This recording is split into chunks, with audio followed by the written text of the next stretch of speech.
Hello, everybody. This is Tosca at NGO Soul and Strategy. We're going to talk today about talent management, but first, I have an important announcement to make. After 5 wonderful years, very rewarding years, I've made the decision to bring my podcast, NGO Soul and Strategy, to a close. The final episode will air this November. It's not been an easy decision. I found it very rewarding, like I just said, to create the podcast. I've had conversations that have been so rich with insight. I've learned so much alongside you, our listeners, and what I call the leader as learner, my core audience. I'm grateful for your feedback over the years, which episodes helped you grow in your own leadership journey, your learning journey. That being said, producing this podcast takes considerable time, energy, and resources. I've been funding it personally as a contribution to the sector, but like many of you, I've been navigating the realities of a challenging consulting landscape. And if I'm honest, I'm also ready for a little less rushing and a little bit more space in my life. What's the good news?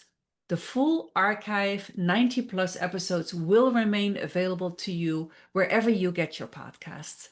And we still have a few excellent episodes coming up between now and November. So let's not say goodbye just yet. Today's conversation, as one example, is an important one. And of course, I'll continue to share my thoughts and reflections on LinkedIn, and I will continue my work as a consultant, leadership coach, and team coach. So let's go to that very good episode right now. So let me read something to you, the following. What do you think of this tagline? And it's not mine. It was not mine. I need to say that. The tagline for today's episode is Time and Talent, the nonprofit sector's most valuable but limited strategic superpower. What comes up in your mind when I say that tagline? And it was devised, by the way, by my peer consultant and colleague, Johanna Chow Kralik, who brought today's guest to my attention. So today we're going to talk about talent management, about executive search and other issues that have to do with how we manage and motivate our best talent so that the nonprofit performs at its best, is effective and also cohesive, and that the people in the organization can thrive.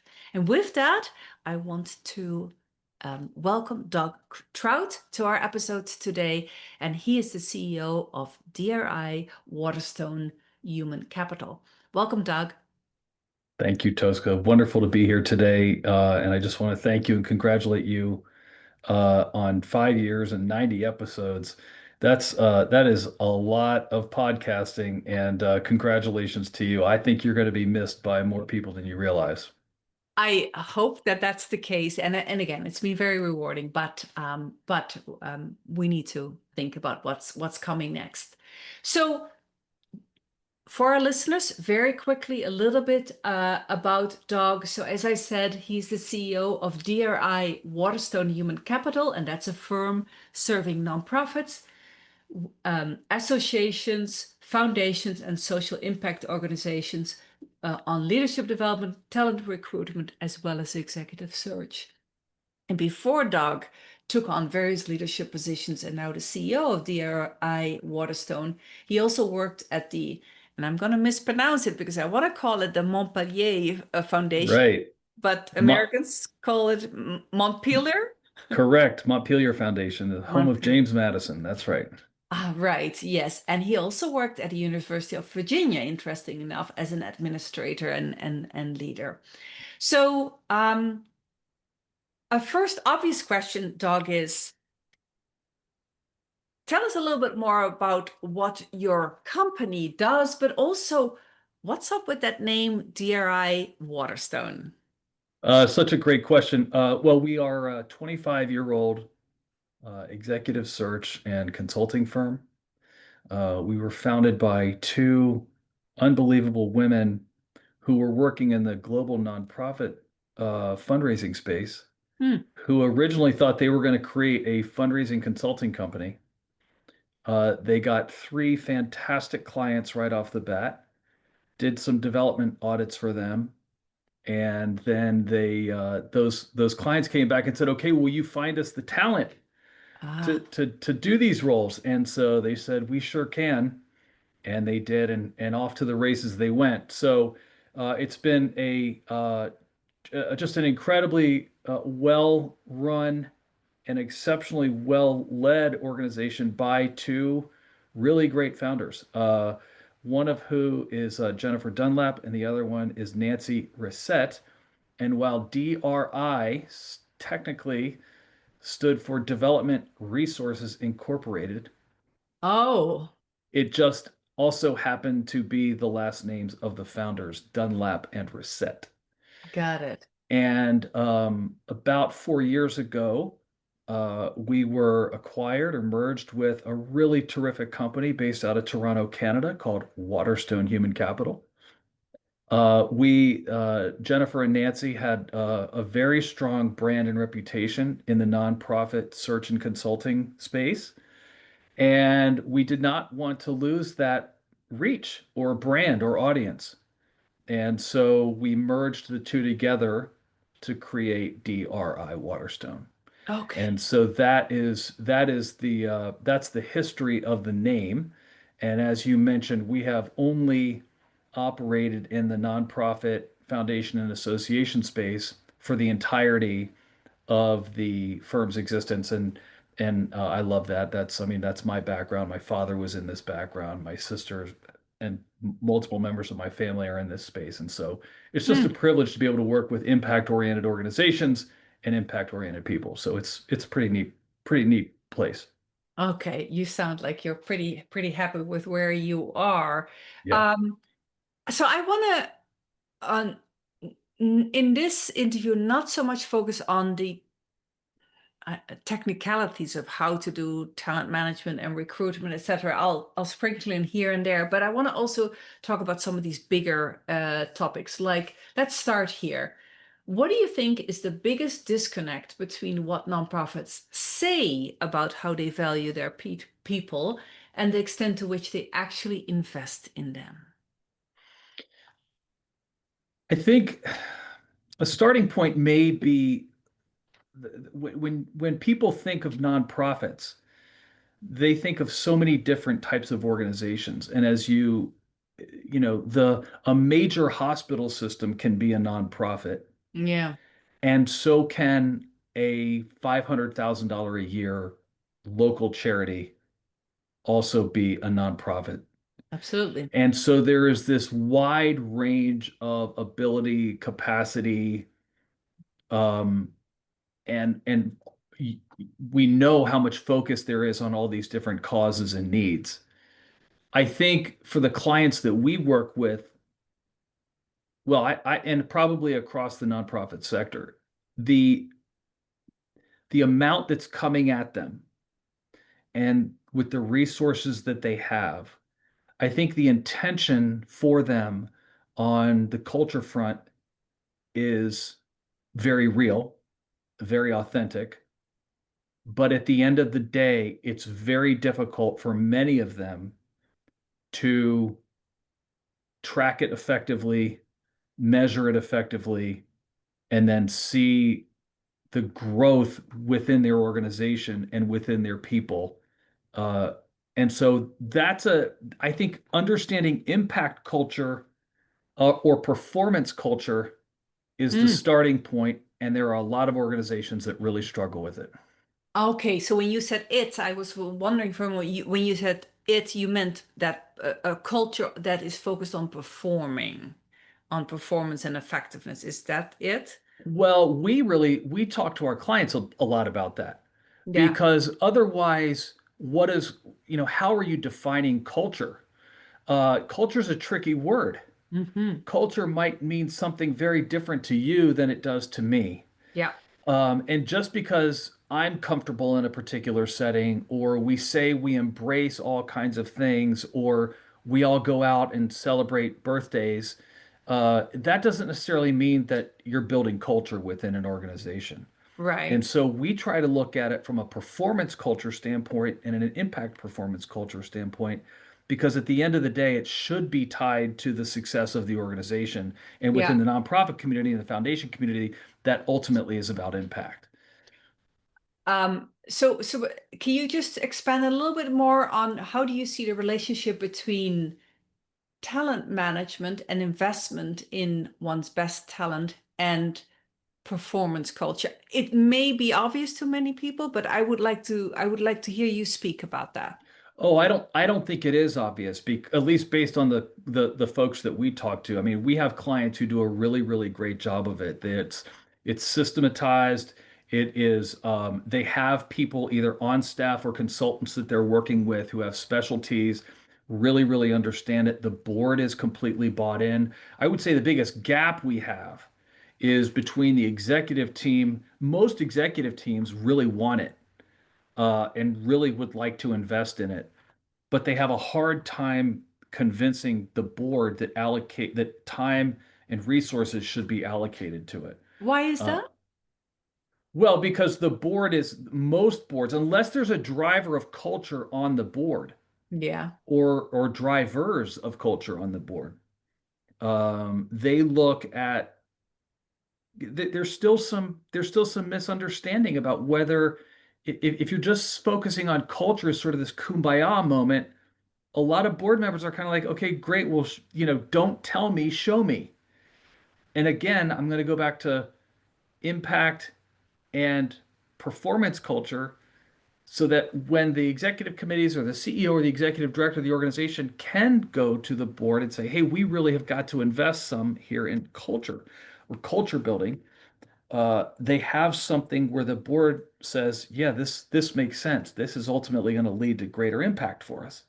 This Hmm. is going to help us accomplish our goals. This is going to help us grow, whatever phase or stage they happen to be in from a strategic planning standpoint. So it is, I think the challenge is, and this is at all levels. I think all the CEOs or executive directors who are listening to this are going to look at this and go, man, I've got so many issues that I've got to deal with my Yeah. board.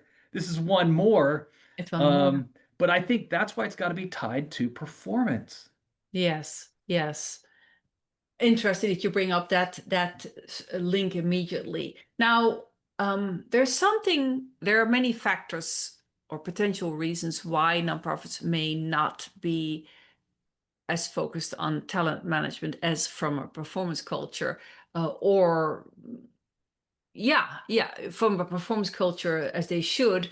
One of them is the overhead myth, right? And so to explain again, also to our listeners from outside the US, this is the until recently in the US, but I think also in a number of other countries, widely held assumption that nonprofits should not invest more than about 20 to 25% of their revenue on both their administrative systems, their organizational overhead, how they function and their systems, etc., and the cost of fundraising.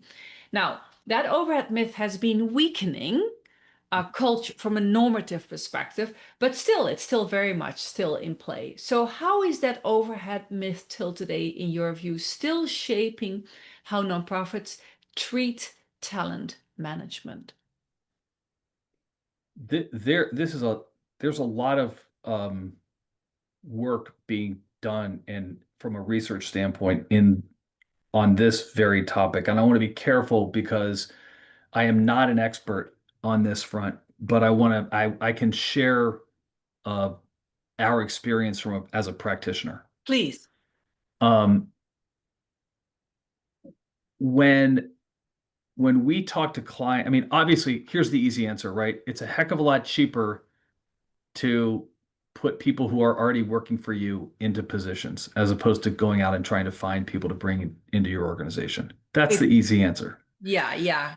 Um, on the cost to raise a dollar front, on the overhead front, there's a lot of would you rather spend $50 million to raise $100 million, or would you rather spend $10 million to raise $30 million? Right? Your ratios on the latter are better, but you're bringing in a lot more money at the former. What's the Mm-hmm. balance you want to strike? Mm-hmm. I think, And then what is the value again of people and systems as it relates to your impact? And are you measuring those levels of impact? I think where we see a lot of challenge with talent management, frankly, is the discomfort that even senior leaders have with the idea of measurement and KPIs within the nonprofit sector. Interesting. Yeah, I perceive that the same way. Yeah. Where, again, I don't want us to talk in every question about culture, but still, culturally speaking, where is that discomfort coming from? I I have some guesses. Um, in a I'm lot of curious. service-oriented nonprofits, I think there's a lot of people Yes. who really want to help people at the end of the day. And I Yeah. know that's a real big, broad, general expression. But the idea then of applying metrics to success, either they don't have any experience doing it, or they view that exercise as taking away time that they could otherwise be helping people. Mm-hmm. Mm-hmm. And they view it as a bit too technocratic Or too business, like or too too business corporate. aligned, right? But Yeah. Yeah. if you look at the really, really successful nonprofits, and the larger ones do a better job of this than the smaller ones, Why it is is, do they have more resources to put to it? that? Okay. Okay. So, They okay. just have larger resources to it, and they have more people, they have bigger grants, and if you look at where the foundation funding is coming from, they're demanding it on these grants now at a much higher level than they were even 5 years ago. So what I tell folks is even if you have some discomfort on that, this is where things are going. They want it, Mm, the funders want to know how the money's being spent at the end of the day. yeah. And that's okay. Well, yeah, I guess one could discuss to what extent it's okay or not, which gets us into trust-based philanthropy, et cetera, et cetera. But Right, that's right, not right, the topic for today. right. I do want to just also, of course, bring in a very obvious point, namely that we are currently here in the US under the sector is under fire in some Mhm, way, and it's not the only part of society that's under fire. But given the significant already happening defunding, right, by the federal government, as well as the great funding uncertainties that are mhm, in the air, right? mhm. What have you so far, Doug, seen as the effect of this societal and political trend on the nonprofit labor supply market, and how are nonprofits handling their staffing needs in this, particularly at the leadership level, in this context, this moment in time? Yeah, that's a great question. First of all, I want to say my impression so far Yeah, has that the nonprofit community as a whole has been incredibly resilient. good. There have been new I see every just this past week I saw a new group, sort of an alumni group coming out of one of the departments of the federal government that saw tremendous losses. Because it was created just by a handful of people who said, "Hey, we want to help all these folks that are going to have to make career transitions Yeah, much faster or much earlier than they expected to." yeah. Um, I think there are certain sectors where there can be a match. I'm going to kind of go straight to the federal government first, and then I'll go to the Okay. nonprofit piece. Um, there are people coming out of the nonprofits, or excuse me, out of the government sector. Uh, we either find them, but when they come to us, we're having a hard. The nonprofits are not seeing the alignment from a 25-year tenured person out of the federal government, where they're not seeing as much of the fit into the nonprofit community as you might expect. They do not. They don't. They They're. do not as much as people expect, I think. I think there's a lot of people who came out of the federal government thinking their easiest transition would be into Yeah. nonprofits, and I don't think that's the case. And why is that? Uh, I think a lot of nonprofits they have more defined and more specific needs than some people out of the federal government realize. So whether it's in specific programming, whether it's in advocacy, whether it's in fundraising, whether it's in marketing and communications, whether it's in budgeting, Mm-hmm. um, We do a lot of CFO searches, and I have not had a single person come out of the federal government with fundraising. And I don't mean to be negative here at all.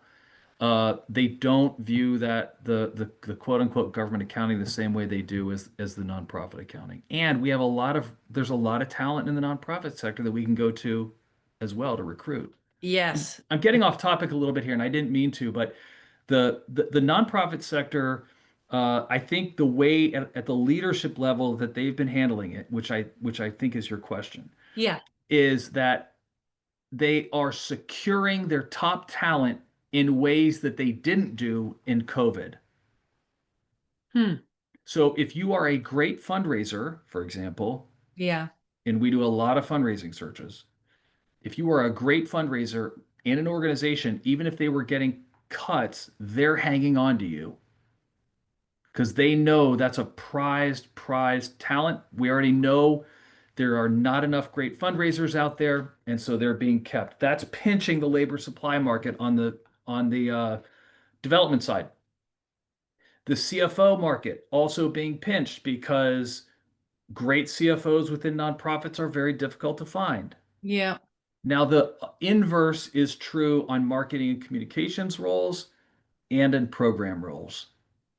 Hmm. That labor supply market is fatter than the number of positions available. That's probably fairly obvious. And then, of course, the executive director, CEO roles, especially those that require fundraising, are being squeezed also. And the boards are taking care of their executive directors and making sure they stay. Uh-huh. And it's so there's so I would say executive directors and CEOs who raise money or have large, systems that they've got to deal with, Yeah. fundraisers, CFOs, that supply market is pinched, communications, programs, etc., inverted. Not so much. Not so much. Interesting. Yeah. And I'm Hmm. I'm I'm in a on a board and of a local organization here and on the search committee. So for a CEO replacement. So Yeah. we are experiencing that right now. Yeah. Very different question. So as nonprofits try to shift, as for years now, the language has been we want to move from short-term material amelioration charity model to a systems change approach, right? Now, Hmm. with all the caveats around, we talked about it when we were preparing for this call, some of the fashion elements in that claim, etc. But still, what does moving to a systems change model mean for the kinds of skills and leadership capacities that these nonprofits who make that claim need? And are we actually seeing investment in those areas? Let me start with that last question first, if that's okay. Yeah, The pressure right now that is on institutional philanthropy has never been greater. yeah. And all the nonprofits know that. And so when you look at systems change, you have to look closely at where institutional philanthropy is leaning in on the various types of systems change. Hmm. Um, I think I think a lot of nonprofits have to understand what their limits are. And I'm not saying to be, I mean, I'm a pragmatist by and large.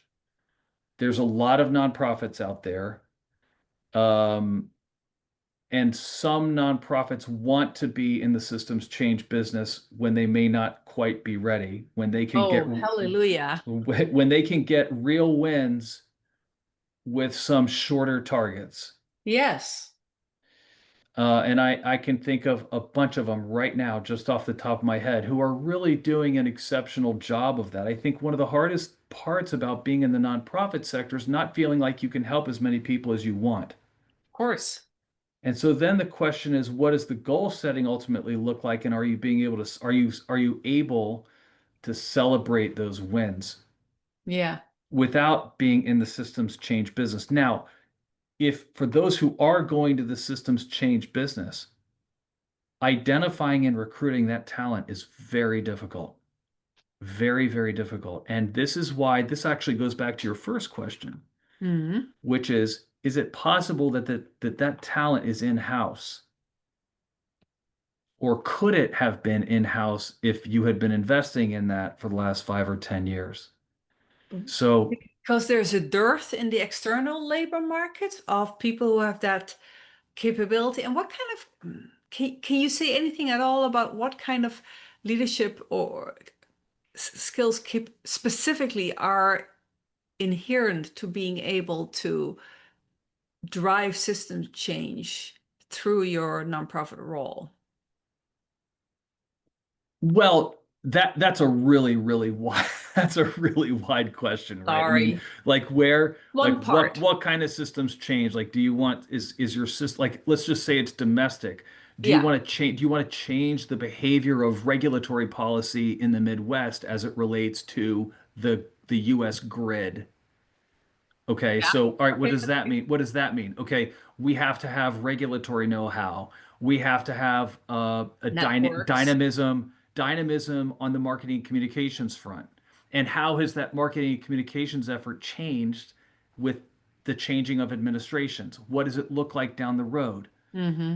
Um, and so what does that mean? Okay, so we need greater leadership. We need greater strategic design on the marketing communications front as much as we do Okay. on the regulatory front. Okay. Yeah. And try so it's really about anytime you're going outside to bring somebody into your organization to Yeah. lead it a systems change, Yeah. you're bringing on risk. Yeah, because risk of not being able, for instance, to prove that you actually are Right, contributing to a right, system change. right, Yeah. right. And Yeah. so do finding somebody in that example on the regulatory side that I just suggested, Yeah. it's a very small market. Very narrow. Those Yeah. folks are in high demand. Yeah. And you're either asking them to move to Indianapolis or Minneapolis or Columbus, Ohio, or wherever it might be, Hmm. um, or you're trying to get that person who's based out of there. And by the way, just because somebody's got a lot of federal experience may not mean that they have the regulatory networks in the Midwest. Correct. Correct. So Yes. I'm using these are kind of wonky examples, but that is a that takes a lot of resources to go find those people. It takes time. Yeah. Is it doable? Yeah, I mean that's the business we're in, but it's intensive and it goes to the point of boards understanding, man, if we have great talent, we ought to be spending our money at getting that talent or keeping that talent here. Yeah. And it's you've now said twice that your general observation, and of course, whenever we're generalizing, that means there are enough exceptions to that, Mhm. but that boards are often fundamentally not invested or not interested in investment of people we already have. Uh, I want to be careful. I want to be careful of making that overgeneralization. Okay. I think what I'm saying is it can be a harder sell. It can be a harder sell. I think there's a lot of boards that are very interested in it. But if you're a $7 million a year nonprofit Mm-hmm. and 60% of your budget is personnel and 40% is on programs, and you're constantly feeling like you're not helping enough people, it's really hard to say, oh, we're going to peel off $100,000 next year towards leadership development. Or Yeah. what I'm just making numbers up, but Yeah, yeah, of course. but I, but the great ones figure out a way to do it. The great ones figure out a way to do it, and they keep people longer, healthier organizations, and they're typically more successful and they grow faster. So I feel, yeah, because the what shall I call it? The scope of change that those people can enact through systems change level work can actually be a lot bigger, right? And therefore the number of people that will be helped in the future, just not right now. Um, Can I mention one more thing? yeah. A lot of younger, really smart, very talented. I shouldn't say younger, I should say earlier in their career. Hmm. Very much want to be within organizations that are showing that that think big, that think on the system change level. They Mm. want to be a part of a movement. They're attracted to that. I think so. And really hyper talented people like that are drawn to a serious change scale. Okay, interesting. Yeah, Yeah. I do see that. I do see Mm, that. yeah. Now, earlier we talked briefly about um, when talent shifts from sector to sector. So, in the, it's my observation in the US, and that's a generalization Mhm. compared to Europe, where I'm originally from, although I've lived here now 25 years, is that there's often an inbuilt belief system that people with a private sector background, and I'm not talking now about the board, by the way, I'm talking about No, staff, right, right? right, Yeah, right, right, right, mid-level and up staff. right. That it's a good thing to have some people with that background in your organization. Um, is there a lot of momentum in the US behind that? In Europe, we used to not be so prone to assume that that is a good thing. Mhm. Um, Here in the US, do you see a momentum for private sector candidates to enter the nonprofit sector? And if so, in what sector and what positions? And then I have a follow-up question or two I believe there's a ton of momentum right now on that front. right now. And Yes. why right now? But I've been seeing it for about the last 18 months to 24 months. I Oh, don't know. I it's don't very know. specific. Oh, you don't know why, I don't but know why. okay. We get a lot of calls from folks who have been in the corporate space and want to shift to the nonprofit space. Ah, so it's like it comes out of a demand, meaning a wish. It's not so much Yes. nonprofits who want to pull more, but it's private sector people who want to shift. We don't have as many nonprofits who are begging for corporate backgrounds as we do corporate background people really wanting to get into the nonprofit space. Is There's that because of purpose, seeking more yes, purpose? 100%. Okay. 100%. And it's there's still some education to be done on that front. I think there are some folks coming out of the corporate space who believe their lives will be easier working for nonprofits, and I have assured them that that is not the case. Yeah. And there are still some nonprofits that are spooked by the idea of bringing somebody with a corporate background into particular roles. Now, in some roles, like a CFO position, you can really see that opportunity being a little bit more easy to transition to. Yeah. There's a lot of people that have had very successful private sector careers that want to come in and run a nonprofit. Yeah. They want to be at the top. Is that and by the way, besides CFOs, you mentioned, I think CTOs, people Oh with yeah, data, chief data, and in the larger organizations, so those for are sure. all kind of logical fits. But is that a good thing that there is more momentum in from private sector to nonprofit, or is there actually some downsides to that as well? I think it's a good thing. I think that nonprofits should embrace the idea of folks coming from the private sector Because into their organization. Well, I mean, I'm a fan of diversity of thought and diversity of okay. and it really comes down to an organization having an understanding of what assets, what must-haves they need for a particular role. And Hmm. I don't try to decide that for the client. I mean, we try to help them get there. Hmm. And I don't really care if they come out of the private sector or the public No, sector or and the nonprofit sector. But I do think if a nonprofit entity has a role and we're working with them and we understand what the 10 boxes are that they want checked, and we see that somebody from the private sector could probably come in and check 8 of these, and we talk to the client and they embrace it. I always think that's a good thing. I don't Mhm. know if they're going to ultimately get the job, and I think the private sector folks, a lot of private sector folks wanting to come into the nonprofit space think they're an automatic That they are an automatic to get the offer. role. Why Yeah. do they think that? Well, there's still a little bit of we're better than you attitude from the private sector to the That's an nonprofit sector. that I find cross-culturally more specific to the US. That Yeah, automatic assumption that we somehow know better how to run organizations.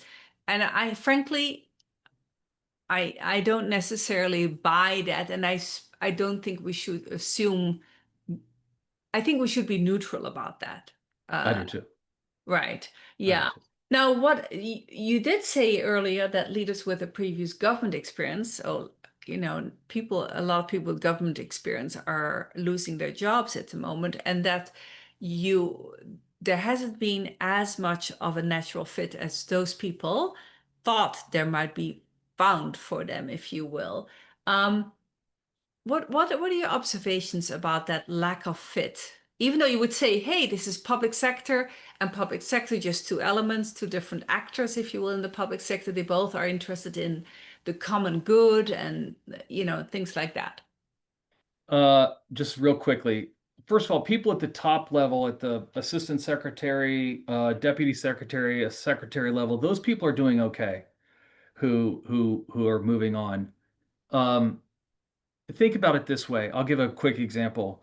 Let's say you've been in the federal government for 20 years, 25 years, and you've been focusing on federal policy, Yeah, and you are now looking at jobs that are more regionally based, right. Yeah, that's um, that may have a more of a, even when an association. I mean, it's not just simply about, oh, I'm going to go lobby for this, because I worked in the labor for the labor department for the last 20 years.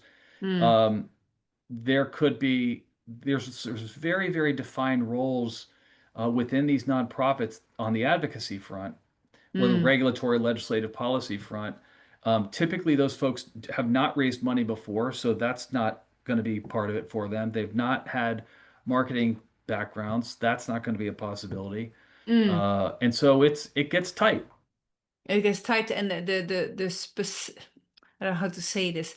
The fit is so specific that the match is not there, basically, or Yes. needs to be so specific. Yeah. And when a firm like mine comes in, they're paying us to go find the people that they believe are the perfect match for that job. And usually we find them.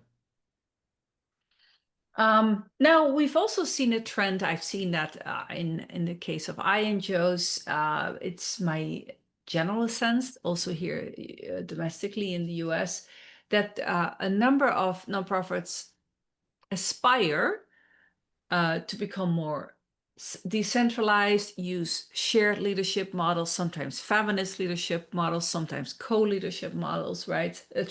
Hierarchies needing to become flatter, teams constantly forming, reforming, just-in-time teams, agile, fluid teams, etc. What does that mean for talent development and for talent management? That type of direction of organization, or pick any of them, like flatter organizations. Um, well, they should read Peter Senge's book from 30 years ago, called The Fourth Element, The Fifth Element, Fifth The Element, I Fifth think. Element, the Fifth classic. Element, yeah, the classic. And Why? they should read. I always tell people, I mean, younger, most people our age have read Good to Great, but I think folks should Yeah. always read Good to Great too. So, um, you know, and as a father of three boys, one of whom has graduated from college, and the other one is who the other two who are in college. Um, I think within an organization, uh, people people have to stop this do what you love. I'm gonna get to your point in just a second. It's okay. This whole idea that we have to do what we love is gonna kill a generation to a certain extent. And I think whether your organization is flat or hierarchical, or you have shared teams, or you work with the same team, Yeah. excellence has to be the bar for you, the employee, and the organization that you work for has to clearly define what their expectations are Yeah. and why excellence in your specific role matters more than anything. I always use this example like only one person gets to play quarterback. right? But there are five members of the offensive line, and their job is to protect the quarterback. And so if you, whether you play quarterback or whether you play left tackle, you have to understand what your role is within the organization and be exceptional at that. That's Yeah. only one part of it, though. The organization itself has to has to make sure that both you and they understand what the ultimate end goal is. Yeah, yeah.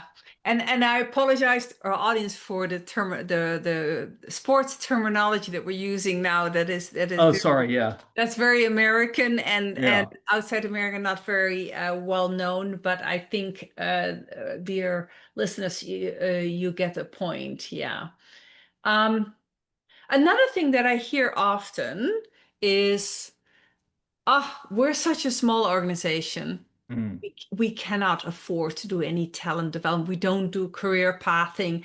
We kind of accept that people do all kinds of stuff while they're with us and then they move on fairly quickly." mhm. Is that true? The belief system behind that, the mental model behind it? And have you seen positive outliers, small organizations who can do talent development within the limits of the means they have? Yes, we do hear that a lot. We're tiny, we're small, we don't have the money to be able to do that. Um, you need tremendous dynamism with your CEO in those organizations who can figure out ways to say, okay, I've got this person who's really great. How can they come in and sit in on this meeting? That doesn't cost you any Mhm. money. No. Is it appropriate? Uh, can I get a kind of pre-grant from an organization to study a project that we want to do that includes leadership development for my organizations? Am I looking for scholarship opportunities to help my employee go to a conference that otherwise we can't afford? And is that CEO committed to that? Yeah. So Um, creativity of thinking, I yeah. hear you say, and proactiveness, right? So, and I hear you talk about things like, job enrichment Hmm. and even seeking short moments of investment Hmm. that are building the person and keeping them motivated to stay longer. Is Yeah. that what we're talking? And you see some examples of those? In certain situations, there's nothing you can do, right? I mean, I just lost one of my best employees last year. They were early in their career. She stayed longer than I thought she was going to stay. Mm, Uh, I could not throw more money at it, no. and I knew she was going to do something that she was really, really interested in doing. And you know Yeah. what? I loved it. I loved Yeah. it. I hated losing her, But but you'll, man, there's nothing I like better than seeing somebody go do exactly kind of the direction that they're going yeah. on.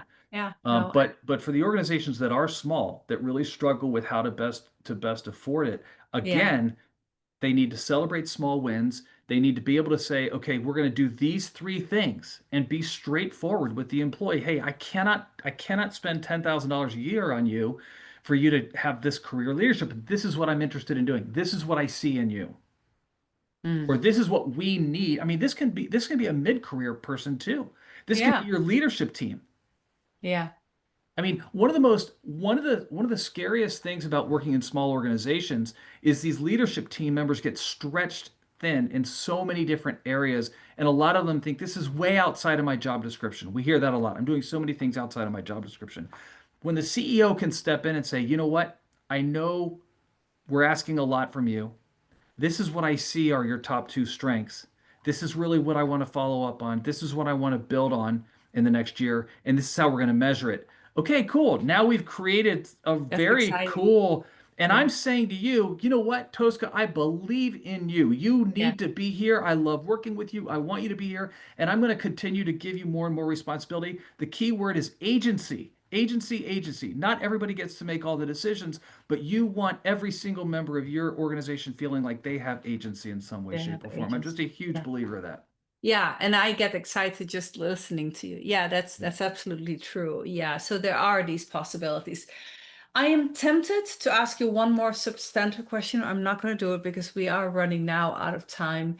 It would have been the obvious question of, you hear a lot of anecdotally, I hear enough senior people as well as board members say, we've tried executive search with an outside firm and it was a very mixed experience. Mhm. I'm tempted to ask you about that, but I'm going to have to ask you that offline because that's a whole big question. And, Yeah, as I said at the beginning, I didn't want this conversation to be so much about the yeah, how-tos of executive yeah, search, as yeah, important as it is. yeah. So let me just finish by the last question. Doug, where should people go if they want to learn more about you and about DRi Waterstone Human Capital? DRi Waterstone HC, which stands for humancapital.com, is our website. We have just an incredible group of contributors, top to bottom, in our firm, and we'd love to answer your questions. We're active on LinkedIn. You can look us up at DRi Waterstone. You can friend me on LinkedIn. And we're active on that front as well. So I would say LinkedIn and our website are by and Are the large the most most thing. obvious And ones. I will put a little plug in. We are launching the America's Most Admired program this year. You can read more about that on our website. And if you are a great nonprofit out there, or you know of a great nonprofit and you want to honor or acknowledge the amazing work that they do, America's Most Admired, that has been sort of our return commitment to the Hmm. sector. And so we will be launching that this fall. We have about a month left to receive submissions. Our parent company, Waterstone's been doing it for 20 years, Canada's Most Admired, with great success. And so we're super excited about launching that, and we're going to have a great reception in the spring for all the winners. So would Oh, super. encourage, Then I'll make sure that the link to that specific yeah, page is also in the show notes yeah, that would be great. because there's still time. Yeah. Yep, yep. Well, thank you, Doug. This was a quick, not around the world, but it was too brief for all the insights that I know you would be able to deliver. But I want to thank you for the time that we spent together and thank you, listeners. If you found this podcast stimulating, be sure to know that there are other episodes in my podcast as well that are not necessarily so much about talent management. This was the first one, but they are there around a lot of content you can find there on leadership development in across a number of episodes. And it's not too late to subscribe and to be one of the first to know about our upcoming episodes. So this is Tosca, and I look forward to spending time with you on NGO, soul, and strategy next time. We've got a few more dynamite topics coming up.